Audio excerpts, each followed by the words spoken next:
Hi everyone, welcome back to the last part of my three-part series on Microbrand GMT watches.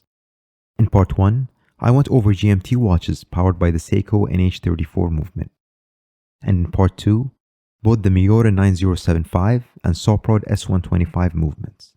If you haven't watched those videos yet, I'll include a card for them here and in the description below. I highly recommend that you go check them out, especially if you're interested in Microbrand GMT watches. I decided to create this series of videos because I myself am on the hunt for a Microbrand GMT to add to my watch collection. While researching various brands and their GMT models, I found a plethora of watches and decided to compile the best and most popular models in this series. So if you're on the lookout for a GMT watch like I am, I hope these videos provide valuable insight for your search. In this episode, I'll cover 6 watches from different microbrands that make use of the Sellita SW330. And towards the end, I'll list the specs of all the watches so as to make it easier to compare between them. Again, I must note that I haven't physically handled any of these watches, so this series won't serve as a detailed review for any particular watch.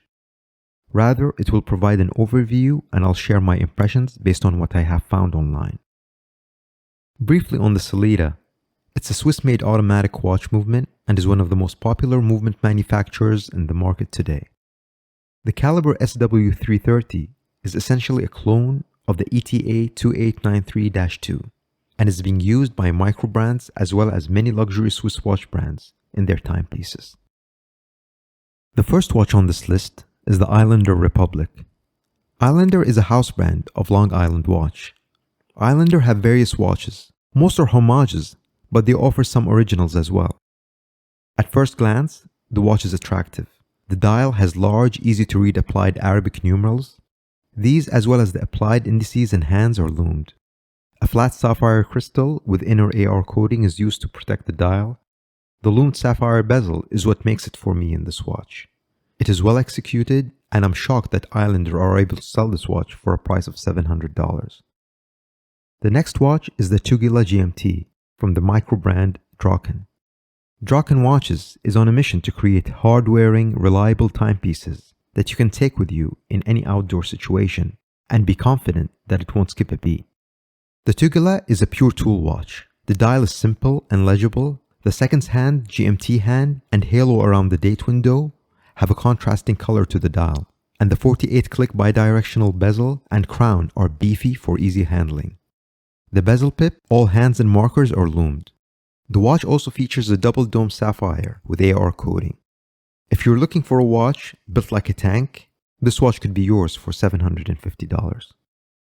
The third watch is from Zelos, the Spearfish GMT. Zelos is popular with watch enthusiasts, and for good reason.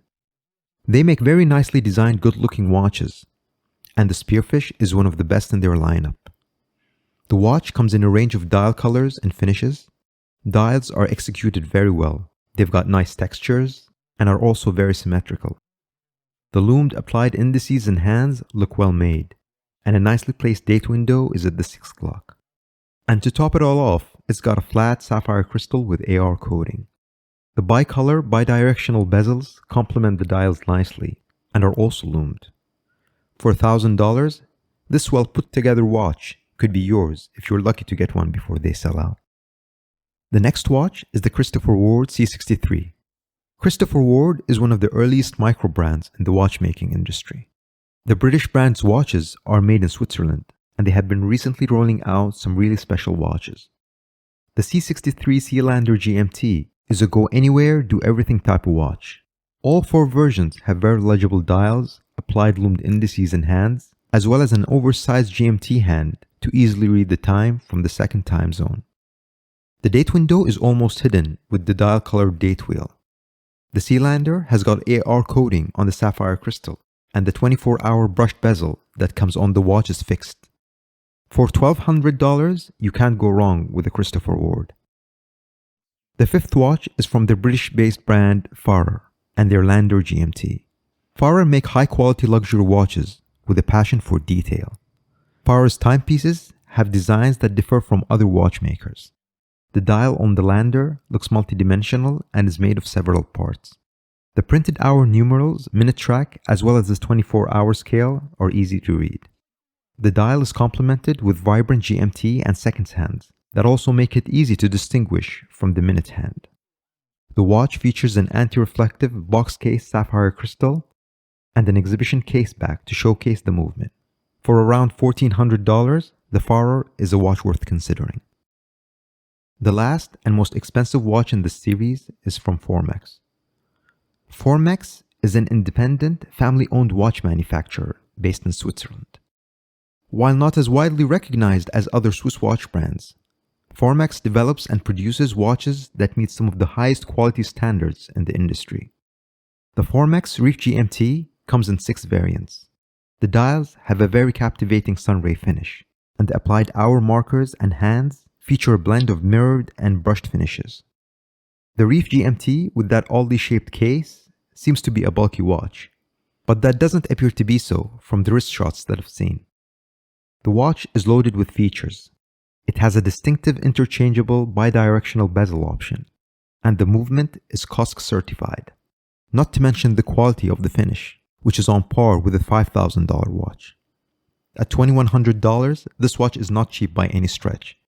But for a Swiss-made watch with this amount of features and a Swiss COSC movement, the Formex is a bargain.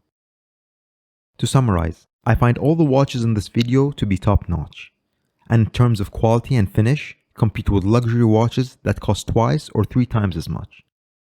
Most, if not all, watches here have earned the respect of watch collectors and enthusiasts worldwide, and having one on my wrist would be a delight. Let me know in the comments which of these watches you like the most, and which you'd recommend. That's it for this episode. If you're getting value out of this video, please leave a like and consider subscribing to my channel. I wish you the best in your watch journey, and I'll see you in the next one.